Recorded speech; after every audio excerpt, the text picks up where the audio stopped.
llamo Michael Andrews, tengo 34 años y lo que voy a contarles ocurrió hace poco más de una década, en el estado de Colorado, específicamente en la ciudad de Fort Collins.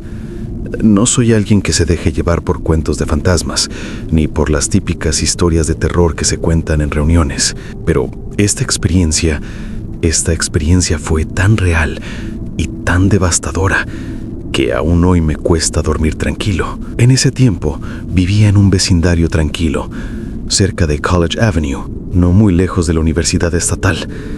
Tenía un empleo estable como técnico de sistemas en una pequeña empresa de software, y mi esposa, Emily, de 32 años, trabajaba como enfermera en el UC Health Poudre Valley Hospital.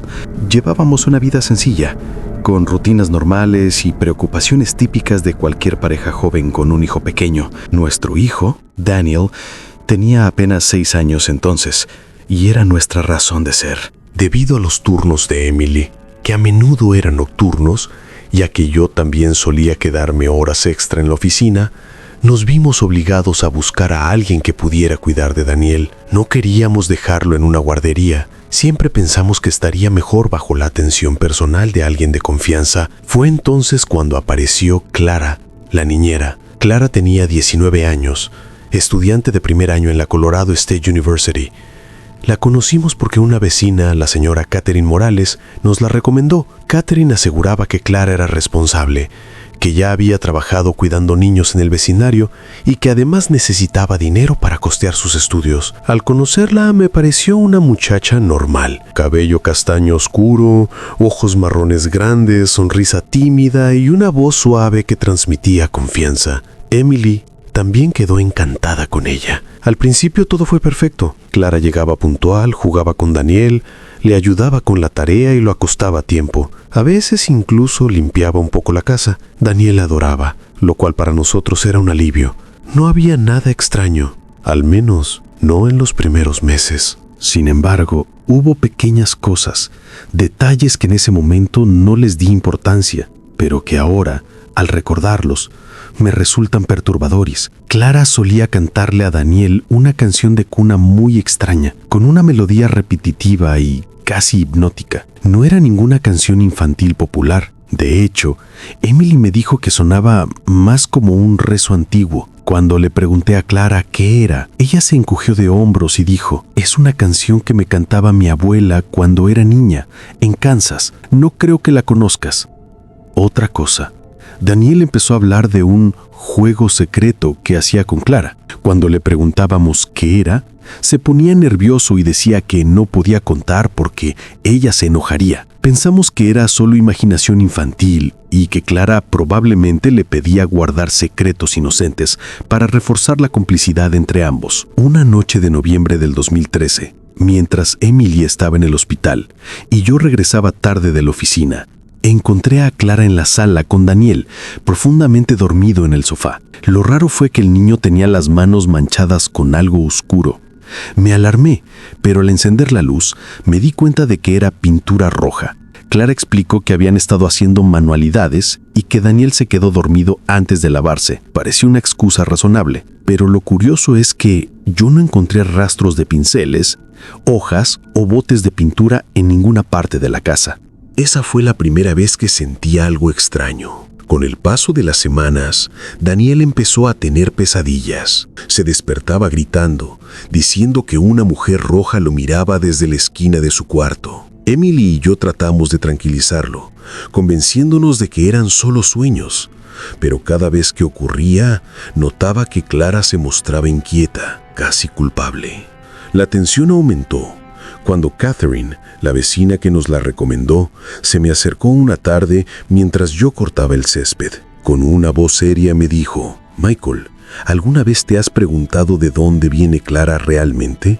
No entendí la pregunta, pero ella continuó: «No quiero meterme en tus asuntos, pero investigué un poco. Su familia, su madre murió hace años en circunstancias extrañas, en Topeka, Kansas, y su padre está desaparecido. Lo leí en una nota vieja de periódico. Recuerdo que me incomodé, No sabía qué hacer con esa información. Al llegar a casa, quise comentarlo con Emily, pero ella estaba agotada y no quería escuchar rumores. Así que lo dejé pasar. Sin embargo, esa misma noche ocurrió algo que nunca podré olvidar. Eran cerca de las 2:30 de la madrugada. Me desperté porque escuché pasos en el pasillo. Pensé que era Emily, que había llegado de su turno, pero al salir de la habitación vi algo que me paralizó. Clara estaba parada frente a la puerta del cuarto de Daniel, completamente inmóvil, como si estuviera vigilando.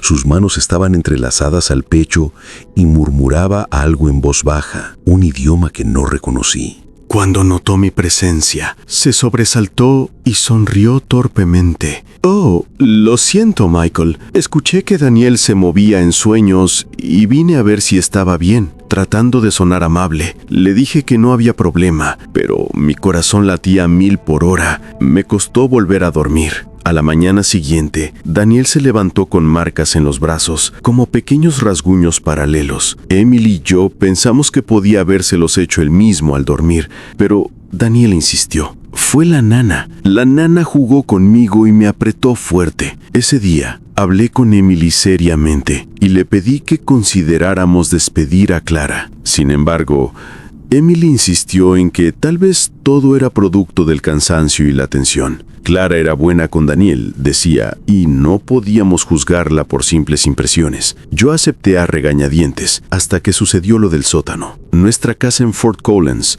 tenía un sótano pequeño, húmedo y con paredes de cemento. Apenas lo usábamos para almacenar cajas viejas y herramientas. Una tarde de diciembre, llegué temprano del trabajo y escuché ruidos abajo. Pensando que era Daniel jugando, bajé. Lo que vi me dejó sin palabras. Clara estaba ahí, en medio del sótano, dibujando símbolos en el suelo con lo que parecía ser pintura roja. Pero al acercarme, noté el olor metálico inconfundible. Era sangre. Ella estaba tan concentrada que ni siquiera me oyó al principio. Murmuraba las mismas palabras extrañas que había escuchado aquella noche en el pasillo. Cuando me descubrió, se levantó de golpe y trató de ocultar lo que había hecho, diciendo que era parte de un trabajo de arte para la universidad. Pero nada de eso tenía sentido. No dije nada, solo le pedí que se fuera de inmediato y que no regresara. Esa noche, Emily y yo discutimos fuerte. Ella seguía negándose a creer que Clara fuera peligrosa, pero yo estaba decidido. No quería volver a verla cerca de mi hijo. Lo que no sabía es que Clara aún no había terminado con nosotros. Esa misma semana, comenzaron a pasar cosas cada vez más perturbadoras. Las luces de la casa se apagaban solas. Escuchábamos pasos en el pasillo cuando todos dormíamos. Y Daniel empezó a hablar solo en su habitación, respondiendo a alguien que no estaba ahí. Cuando le preguntábamos, nos decía con calma, «Es la nana. La nana viene por las noches. Dice que ahora ya no necesita entrar por la puerta». La opresión en la casa era cada vez más insoportable. Yo me sentí observado constantemente y Emily empezó a tener sueños en los que una mujer cubierta de sangre se sentaba en el borde de nuestra cama. La última noche antes de lo inevitable, escuché a Daniel gritar como nunca antes.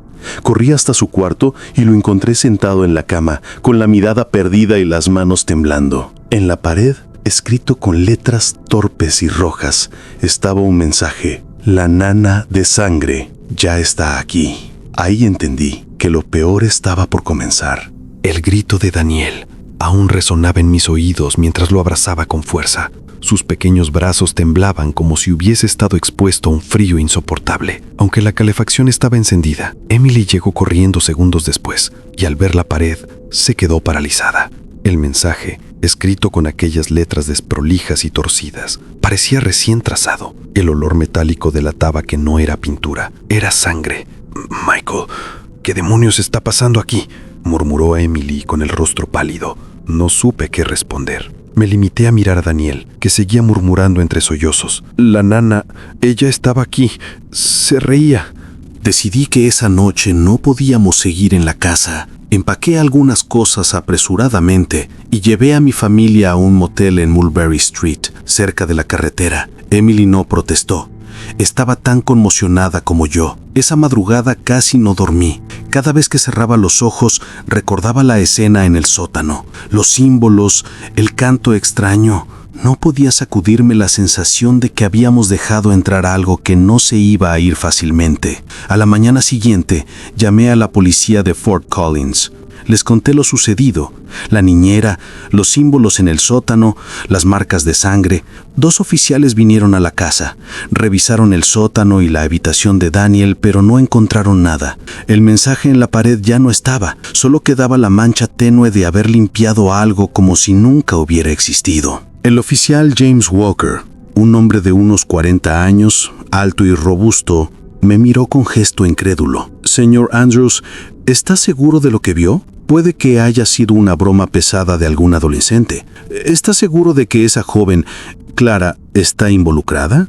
Le juré que no era una broma y que todo apuntaba a ella. Me prometieron investigar, pero la verdad es que percibí que no me tomaban en serio. Cuando volví al motel, Emily estaba sentada en la cama con Daniel dormido a su lado. Tenía los ojos hinchados de tanto llorar.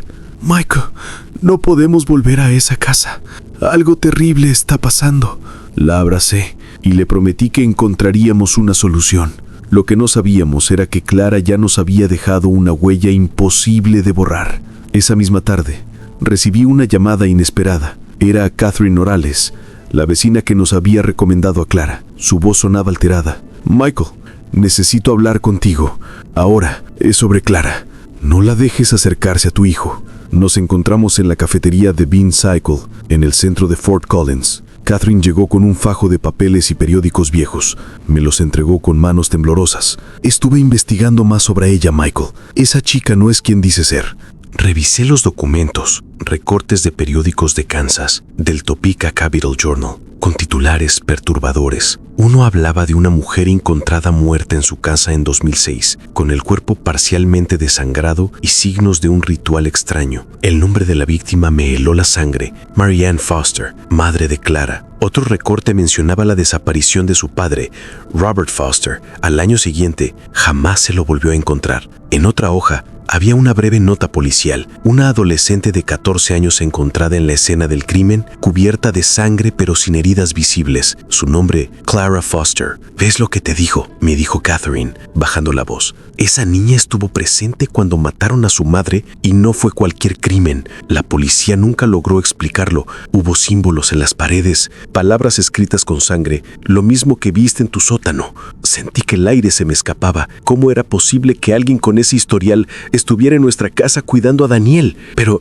¿por qué seguiría con estas cosas? ¿Qué quiere de nosotros?», pregunté tratando de mantener la calma. Catherine me miró con una seriedad que nunca olvidaré, porque Clara no es solo una chica traumatizada, Michael. Creo que forma parte de algo más antiguo. Hay leyendas en Kansas sobre una entidad conocida como The Blood Nanny, la nana de sangre. Se dice que aparece en familias con niños pequeños, disfrazada de cuidadora, y que poco a poco los marca hasta que los reclama. Esas palabras me perforaron como cuchillos. Todo encajaba demasiado bien. Regresé al motel con la cabeza hecha un caos. Emily me esperaba ansiosa y le conté todo lo que Catherine me había dicho. Emily, aunque escéptica, empezó a derrumbarse al recordar los sueños con la mujer ensangrentada, las pesadillas de Daniel, los símbolos en el zócano. «Michael, si todo esto es cierto, ¿qué hacemos? ¿A dónde vamos a ir? No podemos vivir huyendo». Esa noche, mientras tratábamos de pensar en una salida, Daniel se despertó sobresaltado en la cama del motel. Su rostro estaba empapado en sudor y señaló la esquina oscura de la habitación. «Allí está, la nana. Ella nos encontró». Miré hacia donde señalaba y no vi nada, solo sombras, pero el ambiente cambió de inmediato. El aire se volvió más pesado, el olor metálico volvió a impregnar mis sentidos. Emily comenzó a rezar en voz baja y yo sentí un calofrío recorrerme la espalda. En ese instante, el teléfono del cuarto sonó. Contesté temblando, esperando que fuera la recepción, pero lo que escuché me heló la sangre. Una voz femenina, suave y cantarina, tarareando la misma melodía que Clara le había cantado tantas veces a Daniel. Colgué de golpe, pero el tarareo siguió como si resonaran las paredes. Esa noche no dormimos. A la mañana siguiente, decidimos regresar brevemente a la casa para recoger más pertenencias y, si era posible, conseguir pruebas de lo que habíamos visto. Emily no quería entrar, pero yo insistí. Al llegar, todo parecía normal. El sol iluminaba el vecindario, los vecinos paseaban a sus perros y nuestra casa estaba tan tranquila como siempre. Pero al abrir la puerta, un hedor insoportable nos golpeó.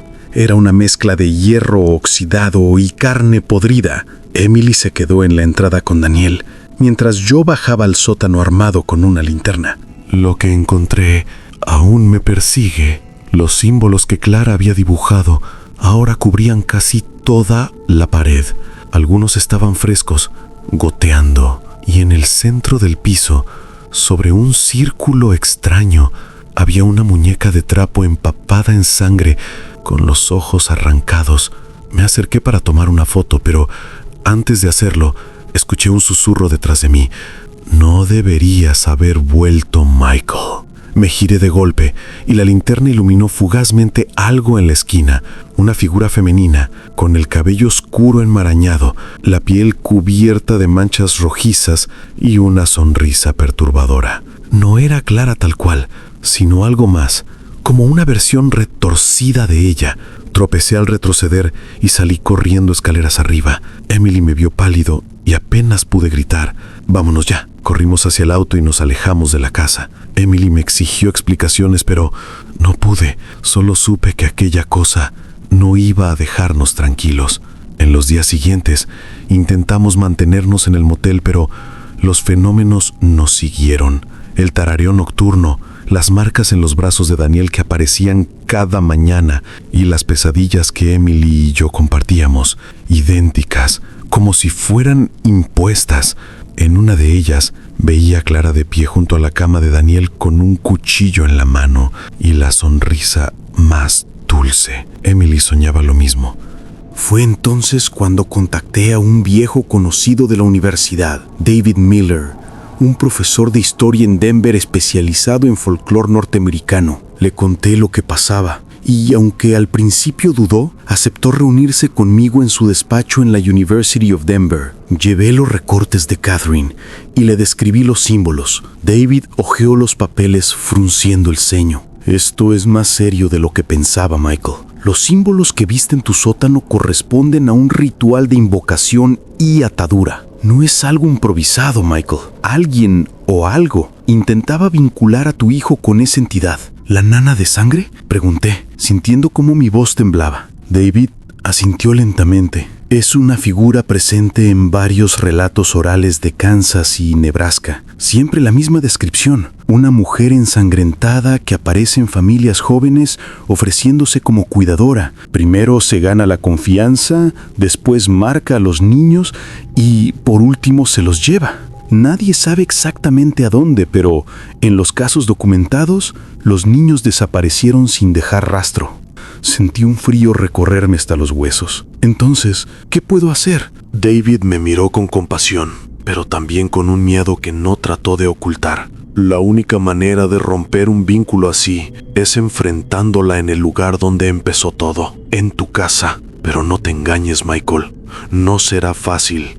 Esa entidad ya probó la sangre de tu hijo. No va a dejarlo ir sin luchar». Aquella noche, regresé al motel con más preguntas que respuestas. Emily me miraba con ojos cansados, con la esperanza de que yo tuviera un plan. Daniel dormía, pero incluso en su sueño murmuraba el nombre de la nana. Yo sabía que tarde o temprano tendría que volver a esa casa y sabía que Clara, o lo que fuera que la habitaba, me estaría esperando. En la penumbra del cuarto, mientras el reloj marcaba las 3 de la madrugada, escuché claramente cómo alguien golpeaba suavemente la puerta del motel. 3 toques, pausados, delicados, como si una madre quisiera entrar a ver a su hijo dormir. Y una voz femenina susurró desde afuera: «Déjame entrar, Michael. Solo quiero cuidarlo». Los golpes en la puerta fueron tan suaves que por un momento pensé que los había imaginado. 3 toques, pausados, como si una visita esperara paciente a ser recibida. Emily se despertó sobresaltada y me miró, con el rostro blanco como la cal. «¿Escuchaste eso?», susurró. «No tuve tuve tiempo de responder. La voz llegó clara, femenina, acariciando cada palabra con dulzura. Déjame entrar, Michael. Solo quiero cuidarlo. Me quedé helado. Era la misma voz que había escuchado en el teléfono del motel noches antes. Me acerqué lentamente a la puerta, con el corazón martillando en mis cosquillas. Miré por la mirilla, pero no vi nada. El pasillo estaba vacío, apenas iluminado por los focos fluorescentes. Sin embargo, el olor metálico volvió a impregnar el aire y eso fue suficiente para entender que no era ninguna broma. Retrocedí despacio y puse una silla contra la puerta, temblando. Emily abrazaba a Daniel con fuerza, tratando de no llorar. Él, aún medio dormido, murmuraba con voz queda: «No le abras, papá. La nana quiere llevarme». Pasamos el resto de la noche en vela, esperando el amanecer como si fuera nuestra última salvación. Cada ruido del pasillo nos hacía estremecernos, y en un par de ocasiones juraría haber escuchado pasos lentos que se detenían frente a la puerta, permaneciendo ahí varios minutos antes de alejarse. Cuando salió el sol, empaqué lo poco que teníamos y llevé a Emily y a Daniel con Catherine. La vecina, aunque aterrorizada, nos abrió su casa sin dudar. Allí nos sentimos un poco más seguros, pero sabíamos que no podíamos seguir escondiéndonos eternamente.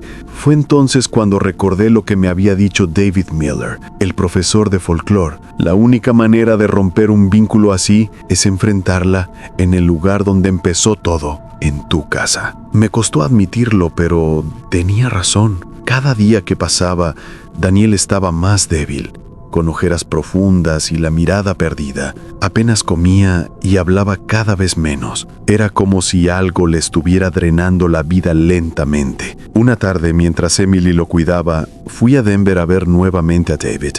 Le mostré fotos de los símbolos que había alcanzado a tomar en el sótano antes de huir. Los examinó con seriedad y luego abrió un viejo libro encuadernado en cuero. «Esto confirma lo que sospechaba», dijo con voz grave. «Estos símbolos provienen de un grimorio popular en el Medio Oeste, transmitido oralmente en comunidades rurales. Se usaban para invocar a la nana de sangre. Según las leyendas, la entidad necesita un vínculo con un niño. Una vez que lo consigue, la familia está condenada, a menos que el vínculo se corte antes de que el niño cumpla 7 años. Me quedé helado. Daniel ya tenía 6 años. ¿Y cómo se corta ese vínculo?, pregunté con desesperación. David me miró con seriedad, casi con pena. Hay que enfrentarla directamente, reproducir el ritual pero al revés. Quemar los símbolos, romper la muñeca que sirve como receptáculo y obligarla a mostrarse. Pero, Michael, si lo haces, debes estar preparado para verla en su forma real, y no todos sobreviven a eso. No tenía opción. O lo intentábamos, o perdíamos a Daniel. Regresé a Fort Collins decidido. Le conté todo a Emily. Aunque estaba aterrorizada, aceptó ayudarme. Catherine, al escuchar nuestros planes, quiso convencerme de que no lo hiciera, pero al final entendió que era la única salida. Esa misma noche preparamos lo necesario: velas, cerillos, agua bendita que Catherine consiguió en la iglesia de St. Joseph Catholic Church y un par de cruces. No soy un hombre particularmente religioso, pero en ese momento estaba dispuesto a aferrarme a cualquier cosa. Dejamos a Daniel con Catherine y Emily y yo regresamos a la casa. Era casi medianoche cuando cruzamos la puerta. El silencio era absoluto, roto solo por el crujido de la madera bajo nuestros pies. El hedor volvió de inmediato, más intenso que nunca, como si la casa entera estuviera impregnada de sangre seca. Bajamos al sótano con linternas y ahí estaba, el círculo de símbolos, más grande, más oscuro, palpitando como si tuviera vida propia, y en el centro, la muñeca de trapo, con los ojos arrancados, empapada en ese líquido espeso que no quería nombrar. Encendimos las velas alrededor, como David había indicado. Con manos temblorosas vertía el agua bendita sobre los símbolos, que chisporrotearon como si quemaran. Emily recitaba entre dientes los salmos que recordaba de su infancia. De pronto, el aire se volvió helado. La llama de las velas titiló violentamente y escuchamos un susurro, primero lejano y luego cerca, tan cerca que parecía salir de dentro de mi propia cabeza. «No deberías estar aquí, Michael». Giré la linterna hacia la esquina y la vi, Clara, o lo que quedaba de ella, Su piel estaba pálida, agrietada, con manchas rojas que se extendían como venas. Sus ojos completamente negros brillaban con un resplandor antinatural y sonreía. Esa sonrisa dulce y repulsiva al mismo tiempo. Emily gritó, pero yo apreté con fuerza la cruz que llevaba en la mano. «Ya no eres bienvenida aquí. No tendrás a mi hijo», grité con toda la fuerza que me quedaba. La figura soltó una carcajada, un sonido distorsionado que no parecía humano. Avanzó hacia nosotros lentamente, cada paso dejando huellas rojas en el suelo. «No entiendes. Él ya es mío. Lo marqué desde el primer día». En ese instante, la muñeca en el centro del círculo comenzó a moverse sola. Sus brazos se levantaron torpemente y de su boca rota salió un gemido infantil. Emily, horrorizada, tomó la muñeca y la arrojó al fuego que habíamos preparado. El chillido que salió entonces me desgarró los tímpanos. No era el grito de un objeto ardiendo. Era un alarido humano, de mujer y de niño al mismo tiempo. Las paredes vibraron y el sótano entero pareció temblar. La figura de Clara se deformó, su piel resquebrajándose, dejando entrever carne ensangrentada que goteaba. Se abalanzó hacia mí con una fuerza brutal. Caí al suelo, luchando por apartarla, mientras sentía su aliento fétido en mi rostro. Emily, desesperada, arrojó más agua bendita sobre la criatura. Esta chilló con furia, retrocediendo un instante. Aproveché para levantarme y empujarla dentro del círculo, que aún ardía con fuego y símbolos chisporroteantes. El sótano se iluminó con un resplandor rojo intenso. La criatura gritaba, pero su voz empezó a apagarse lentamente, como si fuera absorbida por el mismo fuego. Finalmente, con un último alarido desgarrador, se desintegró en la nada, dejando solo un rastro de humo espeso y el olor insoportable de hierro quemado. Caímos de rodillas, agotados, respirando con dificultad. Habíamos ganado, o al menos eso creímos. Al salir del sótano, la casa estaba en silencio. Un silencio diferente, casi limpio, como si algo pesado se hubiera levantado. Emily lloraba de alivio, abrazándome con fuerza. Volvimos de inmediato a la casa de Catherine. Daniel dormía plácidamente, sin rastros de las ojeras que lo habían consumido. Por primera vez en semanas, su respiración era tranquila. Creímos que todo había terminado. Pero esa noche, mientras intentaba dormir en el sofá de Catherine, escuché nuevamente el tarareo, esa melodía suave, hipnótica, imposible de olvidar. Y en mis sueños vi a Clara de pie en el umbral de una puerta oscura, sonriendo. «Esto no ha terminado, Michael. Ya es mío, y tarde o temprano vendré por él». Me desperté con un grito ahogado, empapado de sudor frío. Emily corrió hacia mí asustada. «¿Qué pasó? ¿Otra pesadilla?». La miré a los ojos, temblando, y comprendí la terrible verdad. Habíamos ganado una batalla, pero no la guerra. La nana de sangre aún estaba ahí, esperándonos. Las horas siguientes se desdibujaron, como si el tiempo hubiese perdido su forma. Me descubrí caminando por los pasillos de la casa, sin rumbo, escuchando cada crujido de la madera como si fuera un lamento. La tormenta había arreciado en el exterior, y el golpeteo constante de la lluvia contra las ventanas parecía sincronizarse con los latidos frenéticos de mi corazón. Eran casi las 3 de la mañana cuando decidí revisar el cuarto de los niños nuevamente. Con pasos temblorosos subí las escaleras, aferrando la barandilla como si de pronto mis piernas no fueran a sostenerme. Al llegar, empujé la puerta lentamente. El cuarto estaba a oscuras, pero la tenue luz del pasillo alcanzaba a dibujar las camas. Estaban vacías. El aire me abandonó de golpe. Sentí un hueco abrirse en mi estómago y la realidad se torció frente a mí. Corrí hacia las camas, palpando las sábanas frías y desordenadas. No había rastro de Ellie ni de Noah. Me giré hacia el closet, temiendo lo peor. Lo abrí de golpe, y allí, acurrucados y temblando, estaban los 2 pequeños. Ellie tenía la mirada desencajada, como si hubiera visto algo que su mente no podía procesar. Noah lloraba en silencio, con la cara escondida entre sus rodillas. Los abracé de inmediato, tratando de calmarlos, pero sus cuerpos estaban rígidos, helados como si los hubiese sacado de un congelador. ¿Qué pasó?, susurré con la voz quebrada. Eli levantó la vista lentamente y murmuró algo que me heló la sangre. Ella estaba aquí, estaba parada en la esquina, mirándonos. Mis ojos recorrieron la habitación buscando alguna figura entre las sombras, pero no había nada, solo el vacío, oscuro y sofocante. Los llevé de regreso a la sala y encendí todas las luces que pude. El resplandor eléctrico no me tranquilizaba, pero al menos borraba las sombras que parecían acecharme desde cada rincón. Preparé chocolate caliente para ellos en la cocina, aunque mis manos temblaban tanto que apenas podía sostener la taza.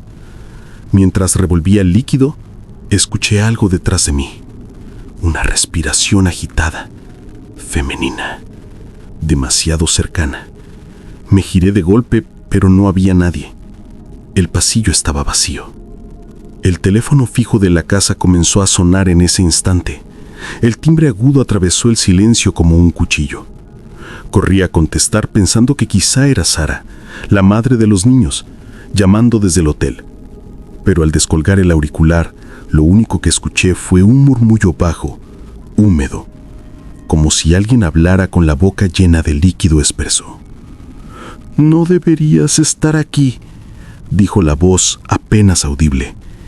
Colgué de inmediato, el corazón a punto de estallar. Cuando regresé a la sala, los niños me miraban fijamente. Eli, con un tono que no parecía el suyo, murmuró: «La nana dijo que ya viene por nosotros». Casi dejé caer la taza que aún sostenía. Decidí llamar a la policía. Mis dedos apenas podían marcar el 911, pero lo logré. Expliqué atropelladamente que había alguien en la casa, que los niños estaban aterrados, que necesitábamos ayuda. La operadora me pidió que me calmara y aseguró que una patrulla estaba en camino. Me aferré a esa promesa como a un salvavidas, pero la calma no llegó, porque en cuanto colgué, escuché pasos en el piso superior, lentos, arrastrados, como si alguien descalzo caminara sobre la madera húmeda. Miré a Eli y Noah. Ellos también habían escuchado. Subí las escaleras con el teléfono en la mano, lista para volver a llamar si era necesario. El pasillo estaba oscuro. Avancé, sintiendo que cada paso me acercaba a un abismo invisible. Y entonces la vi. Una silueta femenina, delgada, con el cabello largo y empapado, estaba de pie frente a la puerta del cuarto de los niños. Su vestido era blanco, pero manchado de un rojo oscuro que goteaba al suelo. Su cabeza se inclinó hacia un lado, como si me estudiara con curiosidad. El grito se atascó en la garganta. Retrocedí un paso, tropezando con la alfombra, y de pronto la figura se desvaneció, disolviéndose como humo. Bajé corriendo las escaleras, pero al llegar a la sala encontré algo peor. Los niños ya no estaban. La manta en el sofá estaba tirada en el suelo, las tazas de chocolate volcadas, dejando charcos oscuros que parecían sangre sobre la alfombra. Sentí un vacío absoluto, y entonces la puerta principal se abrió sola, con un chirrido metálico que retumbó en toda la casa. Afuera, la lluvia caía como un muro incesante. Escuché la voz de Eli a lo lejos, susurrando mi nombre. «Grace». Salí corriendo bajo la tormenta, descalza, siguiendo la voz. El viento me azotaba el rostro y cada rayo iluminaba brevemente la calle desierta. Corrí hacia la esquina de Colfax Avenue, donde creí haber visto movimiento. Pero lo que encontré allí me detuvo en seco. Los niños estaban de pie en medio de la calle, tomados de la mano. Frente a ellos, bajo el poste de luz parpadeante, estaba la mujer, la nana de sangre. Su vestido goteaba y sus ojos eran pozos negros que me atravesaban. Un rayo iluminó la escena y por un segundo juré ver que la mujer sostenía algo en las manos, una muñeca rota, cubierta de sangre. Detrás de mí, las sirenas de la patrulla rompieron la noche. Las luces rojas y azules rebotaban en las fachadas mojadas. Creí que por fin estaba a salvo, que la pesadilla terminaría. Pero cuando volví a mirar hacia los niños, la calle estaba vacía. Ni Ellie, ni Noah, ni la nana de sangre. Solo yo, empapada, de pie en medio de Denver, con las sirenas acercándose y el corazón desmoronándose. La puerta de la patrulla se abrió y un oficial salió corriendo hacia mí. Lo reconocí como el agente Michael Harris, un policía local de 42 años al que había visto antes en el vecindario. Me tomó de los hombros y me preguntó qué había pasado. Pero cuando intenté responder, sentí un hilo helado recorrer mi espalda. Una voz femenina, a centímetros de mi oído, me susurró: «Ya es demasiado tarde». Me giré de golpe, pero no había nadie. Y con eso supe que lo peor aún estaba por comenzar. El oficial Harris me guió hasta la patrulla mientras yo seguía mirando hacia todas partes, convencida de que los niños aparecerían de un momento a otro. Mi voz se quebraba al explicar lo sucedido. Los ruidos, las apariciones, la desaparición de Ellie y Noah. Harris trató de tranquilizarme, asegurando que seguramente estaban escondidos cerca, que los encontraríamos. Pero en su mirada noté algo que me heló la sangre. No era incredulidad lo que vi en él, sino reconocimiento. Como si ya hubiera escuchado esa historia antes. Dentro de la patrulla me ofreció una manta, aunque estaba tan empapada que ni siquiera sentía el calor. De pronto, por la radio comenzó a sonar un mensaje entrecortado. Una voz femenina, distorsionada, repitió varias veces: «Nana, nana, nana». El oficial palideció y con un movimiento brusco apagó el transmisor. «No haga caso», dijo con la voz tensa. «Es una interferencia». Pero yo sabía que no lo era. Cuando regresamos a la casa, todo estaba distinto. Las luces que yo había dejado encendidas estaban apagadas, como si alguien las hubiera arrancado de raíz. El aire olía a hierro, denso, como a sangre seca. El oficial entró primero, alumbrando con su linterna. Yo lo seguía a pocos pasos, rezando en silencio. Cada rincón parecía encogerse. Las sombras se adherían a las paredes como si fueran líquidas. «Ellie, Noah», llamé con voz temblorosa. Una risa infantil contestó desde el piso de arriba, una risa seca, quebrada, que no parecía humana. Harris me miró y asintió, subiendo con rapidez. Lo seguí, aunque cada escalón me resultaba más pesado que el anterior. En el pasillo nos detuvimos. La puerta del cuarto de los niños estaba entreabierta. Un resplandor rojo se filtraba por la rendija como si dentro ardiera una brasa. El oficial abrió con cuidado y lo que vimos nos paralizó. El cuarto estaba cubierto de dibujos. Las paredes, el suelo, incluso el techo estaban pintados con figuras torpes, hechas con manos pequeñas. Muñecas con ojos negros, mujeres con vestidos manchados, niños flotando en charcos de rojo. En el centro de la habitación, sentados espalda con espalda, estaban Ellie y Noah. Sus ojos estaban abiertos, pero no parecían ver nada.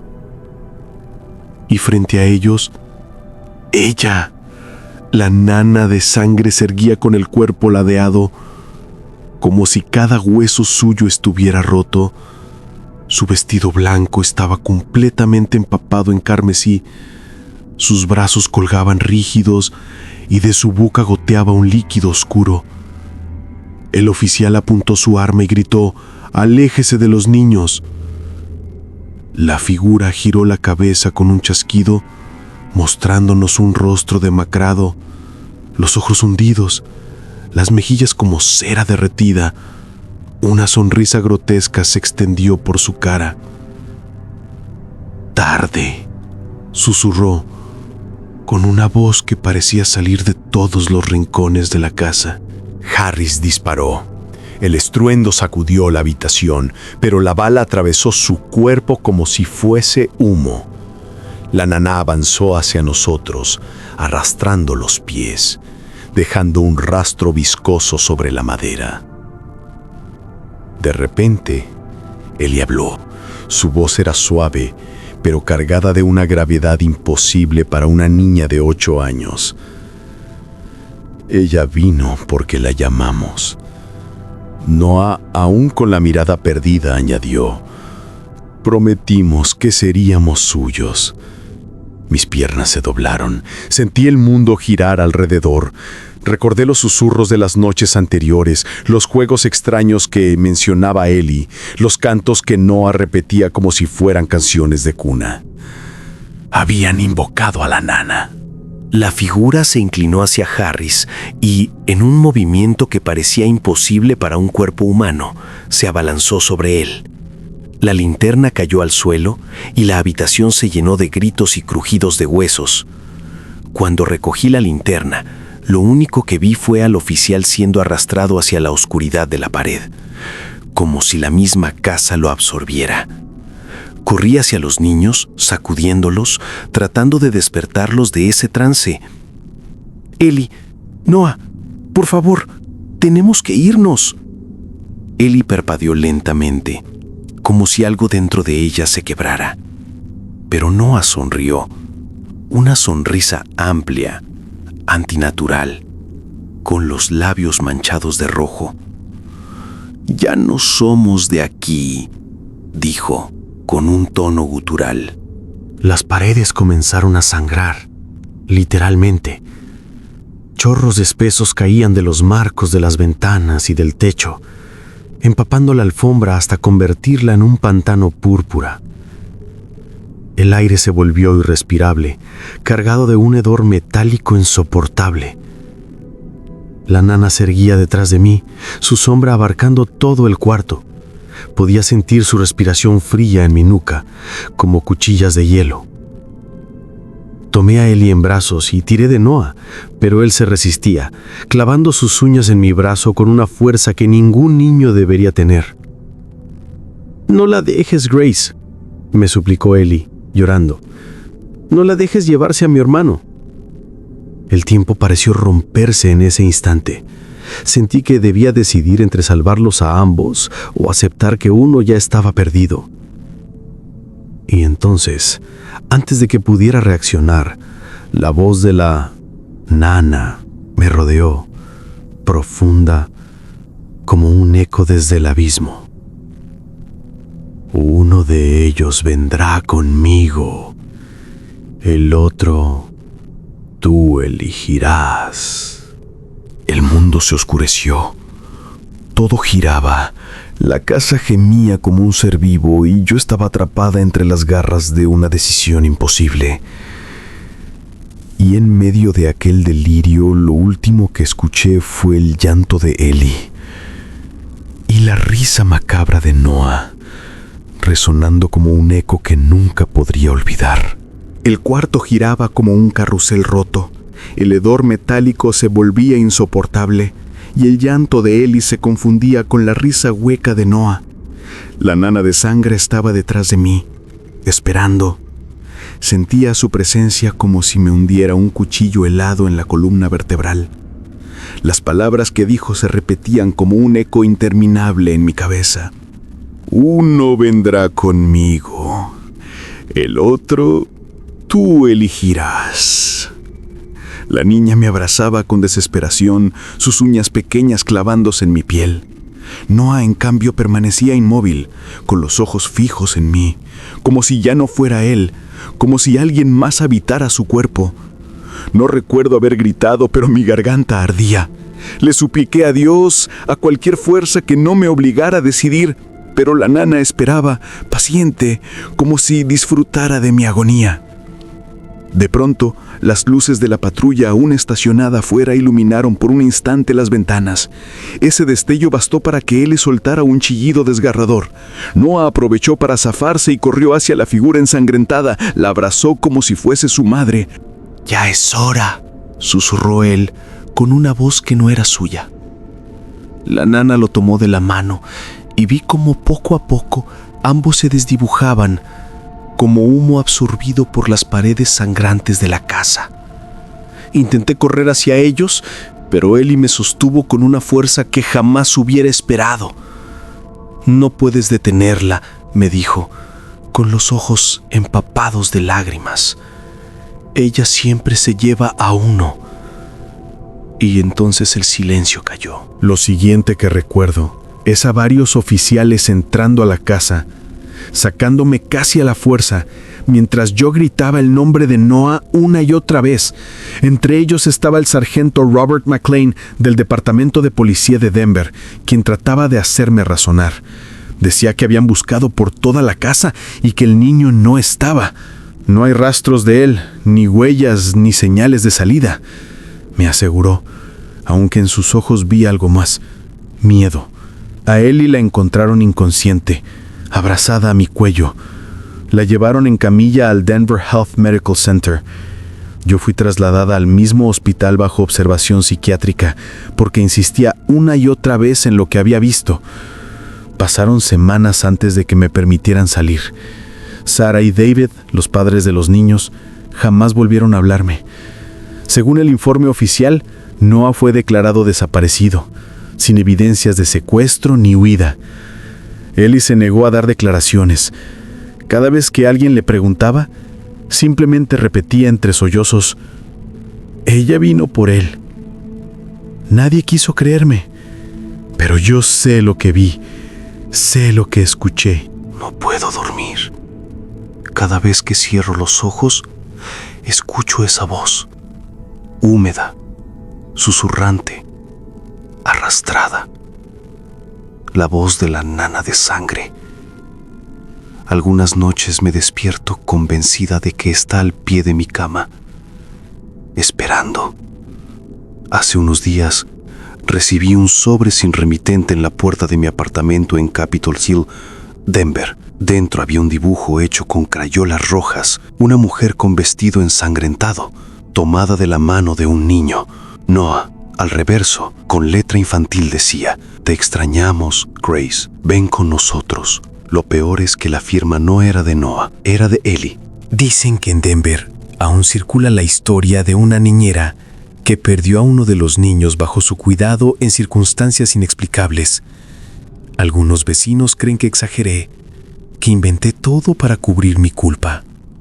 Otros, en cambio, aseguran haber visto, en noches de tormenta, a una mujer empapada caminando por Colfax Avenue, llevando de la mano a un niño que sonríe con los labios manchados de rojo. Yo sé la verdad, y mientras escribo estas líneas, siento que ella está aquí, detrás de mí, inclinándose para leer lo que escribo. La nana de sangre nunca se va.